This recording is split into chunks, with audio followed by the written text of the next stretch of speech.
Nosotros estamos inmersos en un mundo y día a día nosotros vemos que los factores como el viento, como el aire, incluso el mismo coronavirus que ahorita es lo que nosotros estamos viviendo a diario. Y yo escuchaba que muchas personas no creen en el coronavirus, salen a la calle sin protección, se creen los superhéroes y cuando llega la muerte a la casa dicen, hoy sí me tocó, hoy sí me llegó, hoy me enfermé y hoy le tocó la muerte. Son leyes que son físicas. Cuando uno se levanta en la mañana, ve el firmamento, observa que las nubes están oscuras, no, va a llover y uno va y dirige y busca en el ropero la ropa adecuada para ese día. Pero resulta que uno se pone esa ropa y resulta que a la media hora ya se quitó las nubes y ¡pum! Aguantar sudor todo el día. Porque muchas veces las leyes naturales no son como son. Pero así como pasa con el coronavirus, hay leyes naturales. Por ejemplo, usted tiene el celular, bótelo al aire y seguro que le va a caer, porque la ley de la gravedad. Entonces uno muchas veces está rodeado en un mundo de datos, en un mundo de números, y la prédica de hoy, pues yo la voy a tratar como los coeficientes de Dios, que son los datos, los números, las constantes y las probabilidades. Pero para hacer esas cosas sencillas, si yo tengo un número, un dato es 2 más 2 es 4, 2 por 5 es 10, 5 menos 2 da 3, esos son datos, esos son números. Y usted en la vida está rodeado de esos números, recibe un salario, comienza a distribuirlo y, y esos datos son lo que uno tiene. Pero lo más difícil en la vida es disciplinar el bolsillo. Entonces, el primer coeficiente que yo aprendí es la relación que existe entre la fe y el temor. Si yo tengo en una balanza, los platos de la balanza, si yo tengo mucha fe, pues el temor disminuye. Pero si tengo mucho temor, mi fe disminuye. Cuando el temor aumenta, mi fe disminuye. Cuando mi fe aumenta, mi temor disminuye. Cuando el temor aumenta y mi fe disminuye, se llama el temor y la fe son magnitudes. ¿Y qué es una magnitud? Una magnitud es una proporción. Cuando una proporción aumenta y la otra disminuye, se llama que es una constante de probabilidad inversa. Esos son términos que funcionan en la ciencia, pero ¿cómo funciona eso en la ley de la vida? Si yo tengo mucha fe, el temor se acaba. Si yo tengo mucho temor, mi fe disminuye. ¿Qué pasa cuando el temor aumenta? La fe se acaba. Pero ¿qué debo hacer para que el temor se acabe? Pronunciar la palabra. Entonces, cuando yo tengo mucho temor, comienza a aflorar la duda. ¿Y qué es la duda? La posibilidad de no poder hacer las cosas. Y si la duda y el temor se unen, pues prácticamente genera la derrota. Entonces vamos a colocar dos ejemplos. Por favor, yo los invitaría a que buscáramos a Job 3, 25, 26. Ustedes saben quién es Job, ¿no? Job es una de las personas que yo admiro en el Antiguo Testamento porque por su paciencia logró muchas cosas y pese a todo, nunca maldijo el nombre de Dios. ¿Qué quiere decir esto? Que nosotros mientras que estemos en prueba, debemos que reconocer la prueba como una evaluación. Ustedes y yo que hemos estado en algún momento del mundo de la educación nos evalúan. Y cuando nos evalúan, pues podemos ser promovidos a un grado mayor. Pues así es la fe. La fe, a medida que me es evaluada, mi grado de fe tiene que ser mayor, porque la fe también actúa como un músculo. En la medida que yo lo ejercite, ese músculo va a ser posibilitado para hacer cosas mayores. Entonces ya encontraron a Job 3:25 y vamos a leerlo. Porque el temor que me espantaba me ha venido y me ha acontecido lo que yo temía. No he tenido paz, no me aseguré ni estuve reposado. No obstante, me vino turbación. Amén. Mira, entonces acá pasa una cosa, se imaginan Job, un hombre de fe, tuvo temor. ¿Y porque él tenía un temor? Ustedes y yo es posible que tengamos temor. Y en el ejemplo de Job llegó porque el temor que me espantaba me ha venido y me ha acontecido lo que yo temía. Pues yo pienso que el temor es como un pararrayos. Si usted llega y va por el mundo temiendo, seguro que le cae el rayo y ¡pum! Ahí lo partió y ahí quedó. Entonces, ¿qué pasa con el temor? El temor atrae lo que uno teme. Y cuando uno teme, la fe disminuye en el dolor, en el sufrimiento. Porque uno cuando está en el dolor y en el sufrimiento es cuando verdaderamente uno evalúa la fe. ¿Y qué pasa cuando está en el sufrimiento, en el temor y el dolor? Dice en el 26, no he tenido paz, no me aseguré, ni estuve reposado, no obstante vino turbación. El hecho de ser cristiano, que es un honor, a ustedes y a mí no nos exime el temor, no nos exime la prueba, sino antes cada día vamos a ser más probados en nuestra fe. Porque el Señor a su merced y a mí nos va a levantar como instrumentos. Y los instrumentos, el enemigo no va a permitir que uno sea un vaso deseable o sea un soldado de su ejército, porque a él no le conviene, no le conviene. Entonces yo los invito ahora, ahí está el poder del temor, el temor. Ahora vamos a hablar de un ejemplo de fe. Entonces yo los invito, vamos a buscar Marcos 11 y vamos a leer del 12 al 14, por favor. Y entró Jesús en Jerusalén, en el templo, y habiendo mirado alrededor todas las cosas, como ya anochecía, se fue a Betania con los 12. Al día siguiente, cuando salieron de Betania, tuvo hambre, y viendo de lejos una higuera que tenía hojas, fue a ver si tal vez hallaba en ella algo. Pero cuando llegó a ella, nada halló sino hojas, pues no era tiempo de higos. Entonces Jesús dijo a la higuera, nunca jamás coma nadie fruto de ti. Y lo oyeron sus discípulos. Amén, pastor. El contexto de esta cita bíblica, pues el Señor, al igual que un ser humano, tiene hambre, porque Él vino en su condición de hombre. Y tuvo hambre y se dirigió a la higuera y no tenía fruto. Entonces el Señor le dijo a la higuera, nunca jamás como nadie fruto de ti, lo oyeron los discípulos. Pues el Señor llegó y le dijo que prácticamente no volvería a dar fruto. Entonces los discípulos escucharon esto. ¿Y qué pasa? La higuera inmediatamente no se secó. Y entonces los discípulos llegaron y pensaron, no, este Señor Jesús, mire, fue a la iglesia, se agarró con todo el mundo, desbarató esa iglesia, se puso a pelear con todos. Fuera de eso llega y le dice esta higuera que se seque y la higuera no se secó. Pero miremos ahora, por favor, yo los invito a que leamos en este mismo capítulo 11, ahora el 20. Entonces yo lo voy a leer. Y pasando por la mañana, vieron que la higuera se había secado desde las raíces. Entonces ahí yo veo que la fe es un proceso.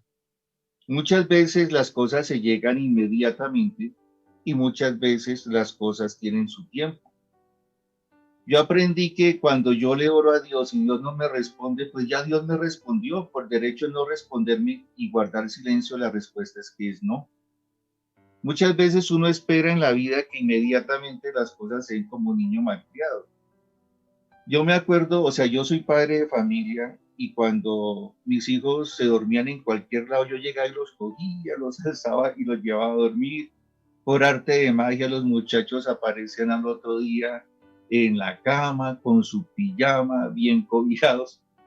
Y resulta que en la semana pasada yo hablaba con mis hijos y ellos me decían, no, papá, es que yo aprendí que cuando era pequeño, pues su merced hacía eso. Y aprendí que cuando crecí ya no me llevaban.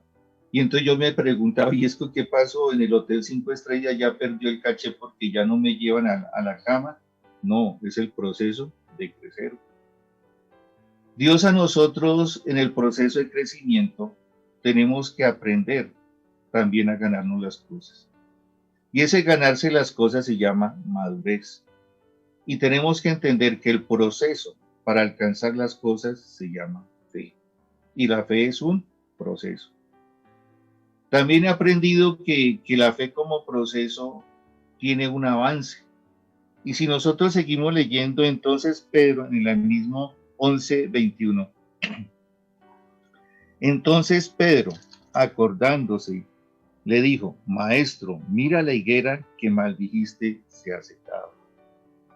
Respondiendo Jesús le dijo, tened fe en Dios, porque de cierto os digo que cualquiera que dijere a este monte, quítate y échate en el mar, no dudare en su corazón, sino creyere que será hecho lo que dice, lo que diga, le será hecho. Por tanto os digo que todo lo que pedéis orando, creed que lo recibiréis y os vendrá. Entonces, ¿qué pasa ahí? Si todo lo que yo creo y pido orando, eso lo recibiré y me vendrá. Pero ¿qué pasa? Yo pido. Mire, yo cuando conocí mi mundo, comencé a ingresar al mundo cristiano. En la iglesia que estaba decía, declare en fe que usted va a tener dinero en su billetera. Y yo la miraba y estaba así. Y declaré en fe y pasaron años. Y bendito Dios, Él me ha bendecido. Las cosas son un proceso, es un proceso. Y ya lo del proceso de la bendición económica, eso viene ahorita al finalizar. Entonces, dice aquí una cosita, a mí lo que en esta palabra dice en el 24, por tanto os digo que todo lo que pediréis orando, creed que lo recibiréis y os vendrá. Con base en esta palabra viene la otra magnitud, que es la igualdad. ¿Y qué es una igualdad? Pues que dos cosas son totalmente iguales. Si tengo dos manzanas, pues son dos igual a otras dos manzanas. Son dos cosas iguales. Como decir 10 es igual a 10. Entonces, la otra magnitud que yo aprendí es la igualdad. La igualdad está entre la fe y el temor. Y qué es sencillo, mire, si nosotros vamos a Hebreos 11, los invito por favor, busquemos Hebreos 11. Es pues la fe, la certeza de lo que se espera y la convicción de lo que no se ve. Porque... Esa es la fe. Amén. Esa es la fe, mire, la fe es pues la certeza de lo que se espera, la convicción que no se ve.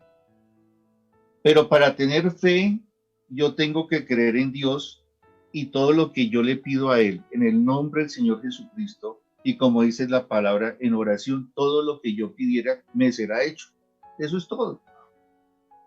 Pero eso es todo, pero aplique la fe. Si yo llego y si yo le digo ¿qué es el temor? ¿Qué es el temor? Cabe exactamente la misma definición de fe. Porque ¿qué es el temor? El temor es pues la certeza de lo que se espera y la convicción de lo que no se ve. Es exactamente lo mismo. Si usted y yo nos llenamos de miedo, tenemos la certeza, así como le pasó a Job, que todo lo que temía le pasó, seguro que nos va a ocurrir. Por consiguiente, la fe y el temor es igual. ¿Qué es lo que hace que la fe y el temor sea igual? Es la convicción de lo que yo espero. Si yo espero que me va mal, le va mal. Me acuerdo de lo que decía el pastor en una prédica, que existe la programación neurolingüística, que todo lo que yo me meta en mi cabeza, eso va a pasar. Porque el poder de la palabra desata lo que va a ocurrir. Y en el poder de la palabra está la vida y la muerte.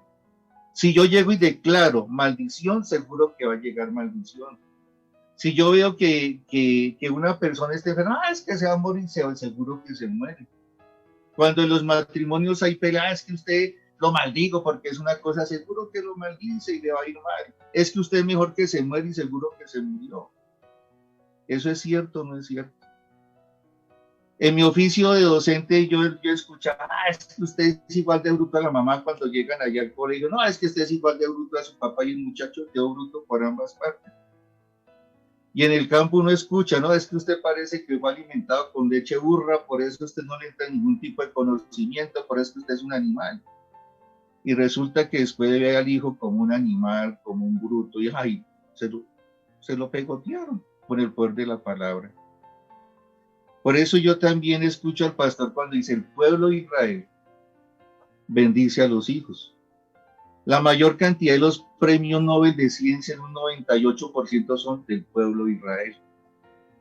El pueblo de Israel, cuando los hijos llegan a la mayoría, el padre coloca a los hijos sobre sus hombros y le dice, hijo, a ti no te va a tocar igual de pesado a mí, porque todo lo que he hecho es tuyo. Y uno busca que los hijos tengan lo mejor. Si usted es padre y quiere lo mejor para sus hijos, ¿cómo es Dios con nosotros? Si el principal regalo que le dio a usted a mí es creer en Él. Nos quitó las vendas de los ojos para ver su magnitud y su proporción sobrenatural. Si Dios es sobrenatural, ¿por qué vivimos en un mundo natural de derrota, de miedo, de temor? Si Él venció la muerte, si con su palabra se sostiene el mundo, yo debo creer en ese ser sobrenatural. Por consiguiente, no tengo que tener enfermedad, tengo que vivir en prosperidad, tengo que vivir bien, porque Dios es el sumo bien.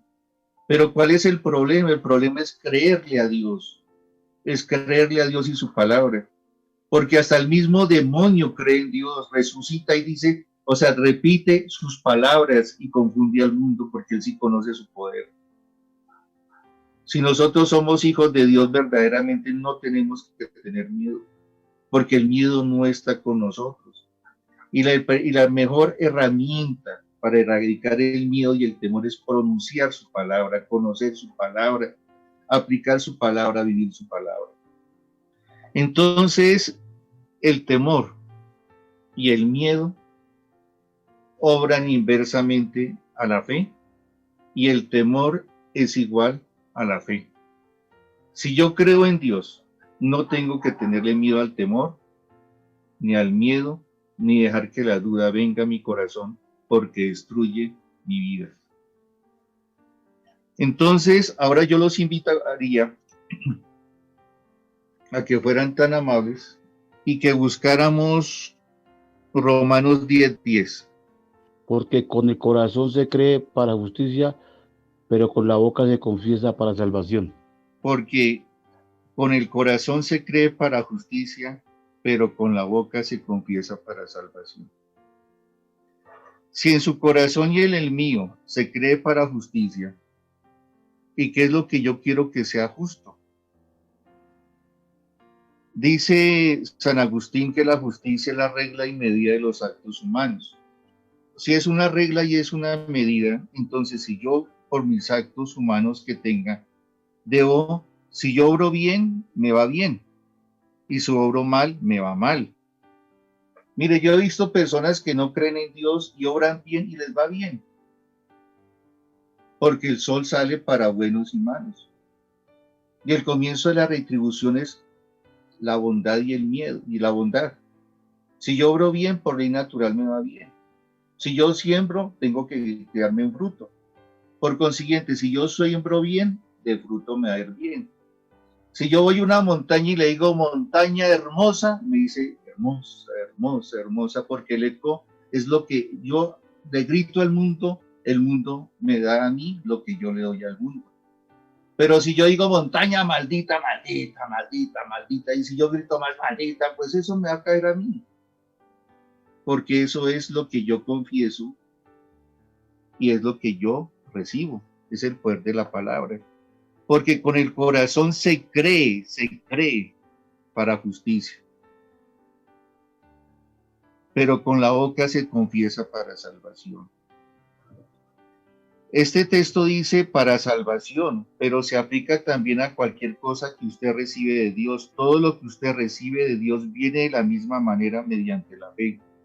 Con el corazón en el hombre cree para sanidad y con la boca se hace confesión correspondiente. Con el corazón del hombre cree para el bautizo del Espíritu Santo y con la boca se hace la confesión apropiada. Todo lo que recibe usted de Dios es de la manera como usted confiesa y como la manera que usted cree.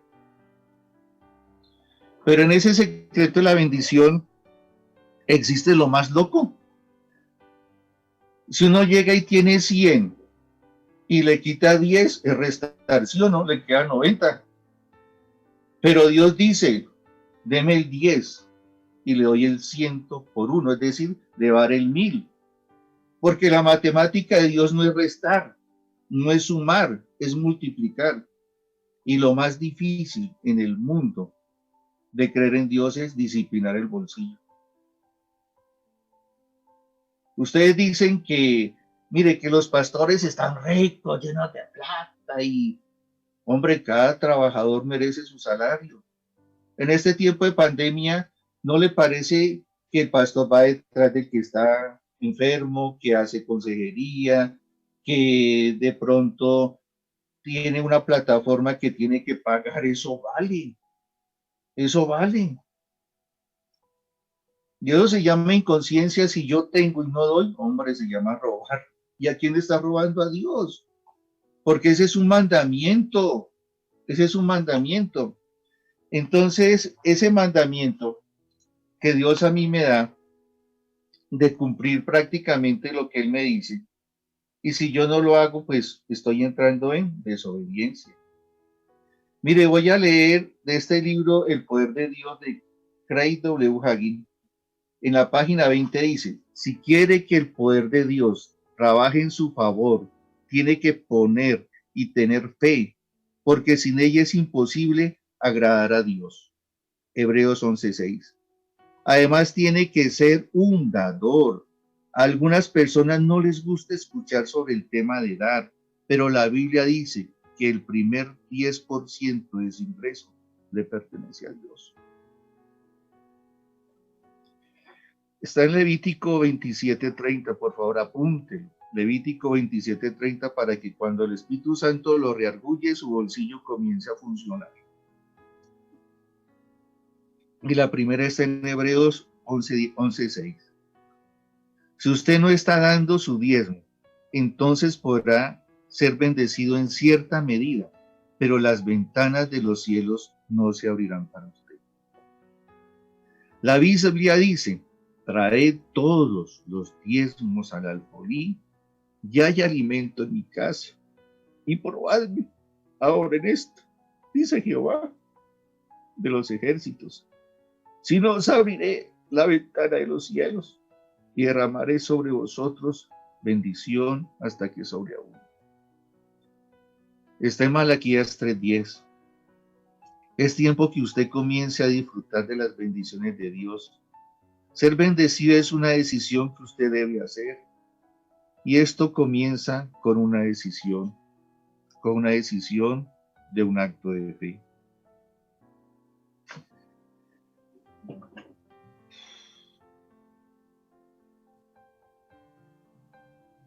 Lo mismo que si usted le prometió a Dios pagarle algo, páguele.